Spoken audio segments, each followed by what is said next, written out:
नमस्ते मित्रों, आप सभी साधकों को दीपावली महापर्व की बहुत बहुत शुभकामनाएं।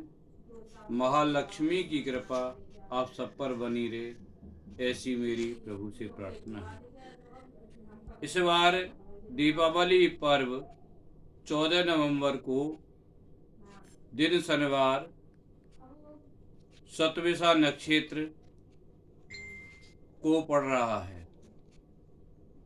वैसे दीपावली का पूजन धनतेरस से ही शुरू हो जाता है और ये 5 दिन का महापर्व भैया दोस्त तक होता है। लेकिन इस बार छोटी दीपावली जिसे नरकासुर चौदस कहते हैं और अमावस्या बड़ी दीपावली का पर्व एक ही दिन मनने के कारण 4 दिवसीय महालक्ष्मी पर्व होगा। मित्रों, दीपावली एक ऐसा आध्यात्मिक पर्व है जो अज्ञान का नाश करके जीवन में ज्ञान की स्थापना करता है। इसकी अनेक मान्यता है। ये सभी तो जानते हैं, भगवान श्री राम का राज्य अभिषेक इस दिन हुआ था। इसके साथ ये भी मान्यता है कि महालक्ष्मी की उत्पत्ति इसी दिन समुद्र से हुई थी। इसलिए कहा जाता है कि दीपावली वाले दिन धन की देवी महालक्ष्मी रात्रि के समय हर घर में प्रवेश करती है, भ्रमण के लिए जाती है और जिस घर में दीपदान प्रकाश होता है वहाँ स्थायी रूप से वास करती है। जहाँ उन्हें अंधकार मिलता है, ज्ञान मिलता है, वहाँ से पलायन कर जाती है। तो इसलिए दीपावली वाले दिन रात्रि दीपदान का बहुत बड़ा महत्व है। अतः आप सबसे अनुरोध है कि उस दिन रात्रि में दीपदान करें, मध्य रात्रि के बाद करें, जिससे महालक्ष्मी का प्रवेश आपके घरों में हो और दरिद्रता नाम की महाबीमारी का नाश हो सके। जीवन में निर्धनता सबसे बड़ा कलंक होती है। इसलिए आप महालक्ष्मी का विधिवत पूजन करें और महालक्ष्मी की कृपा प्राप्त करें। महालक्ष्मी भगवान हरि की अर्धांगिनी है। इसलिए पूजन में ये अवश्य ध्यान रखें कि नारायण का पूजन भी करें और सभी देवताओं के पूजन का तो विधान है ही। मैंने इसकी चर्चा अपने दीपावली पूजन के लेख में की है। इस दिन पितरों का पूजन भी होता है, देव पूजन भी होता है और रात्रि काल में लक्ष्मी पूजन भी होता है। अब प्रश्न ये उठता है कि देवी लक्ष्मी का पूजन किस प्रकार से करें। वैसे पूजन भाव स्वरूप है, इसलिए जो भी सुविधा पर है। शास्त्रों में 3 प्रकार के विधान पूजन के कहे गए हैं: पंचोपचार, यथालब्धोपचार और षोडशोपचार। पंचोपचार वह विधान है जिसमें 5 वस्तुओं से किसी देवता की पूजा की जाती है। षोडशोपचार वो विधान है जिसमें 16 वस्तुओं से किसी देवता की पूजा की जाती है। यथालब्धोपचार वो विधान है जिसमें कि जो भी आपके पास फूल, पान, जो भी कुछ है, जल, उससे किसी देवता की पूजा करना। वैसे पूजा मन सो भावे जायते, मन के भाव के अनुसार होती है। सामग्री तो एक साधन है, माध्यम है, जिस किसी पे ज्यादा है, किसी पे कम है। अब मैं पूजन के विधान के बारे में बताता हूँ जो एक निमित्त है। ये ऐसा नहीं है कि आप ऐसा नहीं कर पा रहे तो देवी का पूजन न करें, देवी पूजन करें। मैं एक परंपरागत, जिससे कि आप सभी लोग अपने घरों में पूजन कर सकें, उसका एक विधान सूक्ष्म रूप से बता देता हूँ। रात्रि काल में यानी गोधूलनी के बाद में 8 बजे से इस बार दीपावली पूजन होंगे। तो शुद्ध शरीर को शुद्ध करके आचमन वगैरह करके गणेश लक्ष्मी को एक चौकी पर स्थापित कर ले। गणेश जी की स्थापना लक्ष्मी जी की स्थापना गणेश जी के दाईं तरफ होनी चाहिए। देवी के सामने आसन डाल के बैठ जाए और ये चौकी की स्थापना पूरब दिशा में करे या उत्तर दिशा में करे। फिर मन से एक संकल्प ले कि मैं आज दीपावली के दिन रात्रि काल में मेरे अमुक नाम वाला अमुक गोत्र वाला व्यक्ति अपनी पत्नी भार्या के साथ में संध्या काल में अपने घर में उपस्थित होके माँ भगवती की कृपा प्राप्ति हेतु गणेश आदि देवता सहित लक्ष्मी के पूजन का यथालब्ध उपचार यानी सूक्ष्म उपचार से संकल्प लेता हूँ। ऐसा करने के बाद में जल को ग्रहण कर ले और देवी का ध्यान करे। किसी मंत्र से करे, शास्त्रों में बहुत सारे मंत्र हैं। सबसे सरल है जो सरस्वती का मंत्र है, सर्व मंगल मंगले शिवे सर्वा साधके शरणं त्र्यंबके गौरी नारायणी नमस्ते।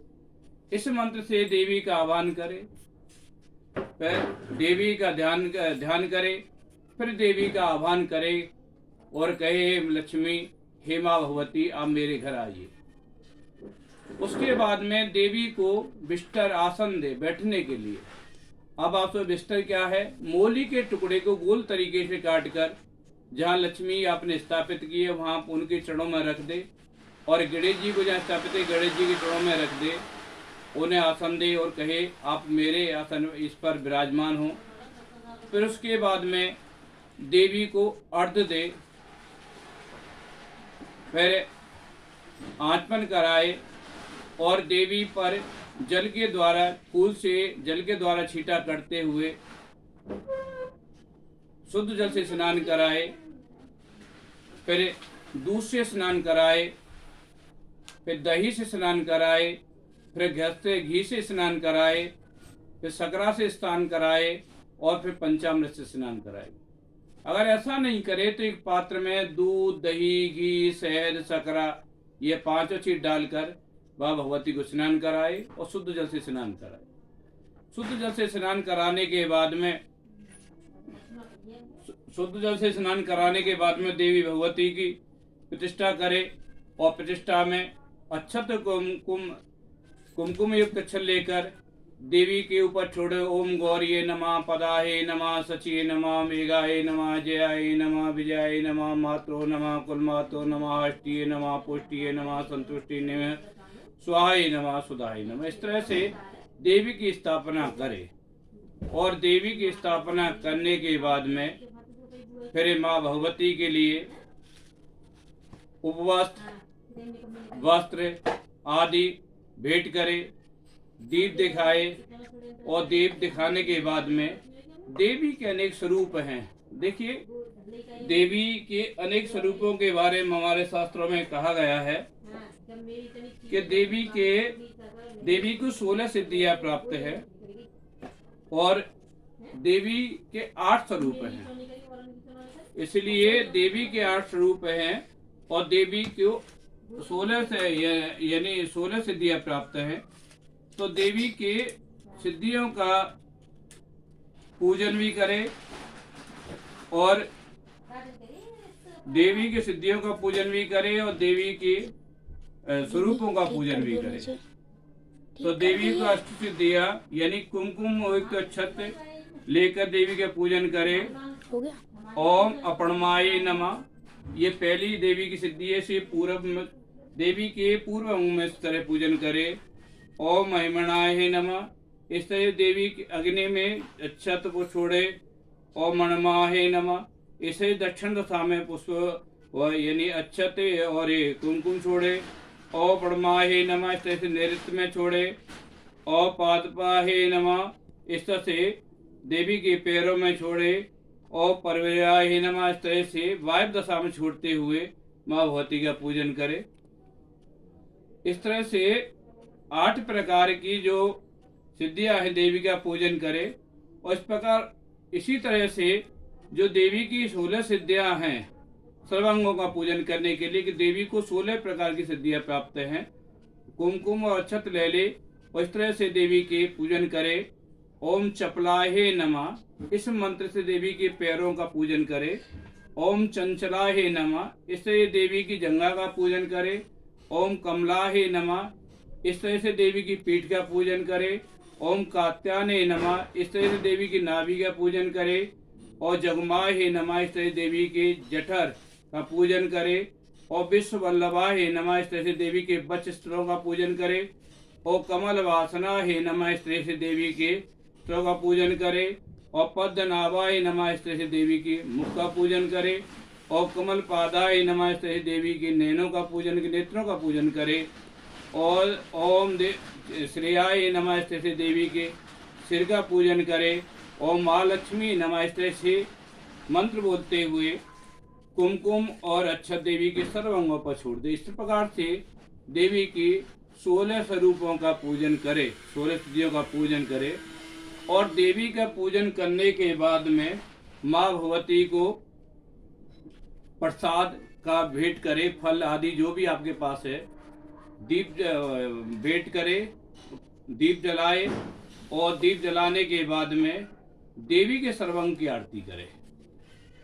इसके बाद देवी के सर्वांग की आरती करने के बाद में देवी के सर्वांग की आरती करने के बाद में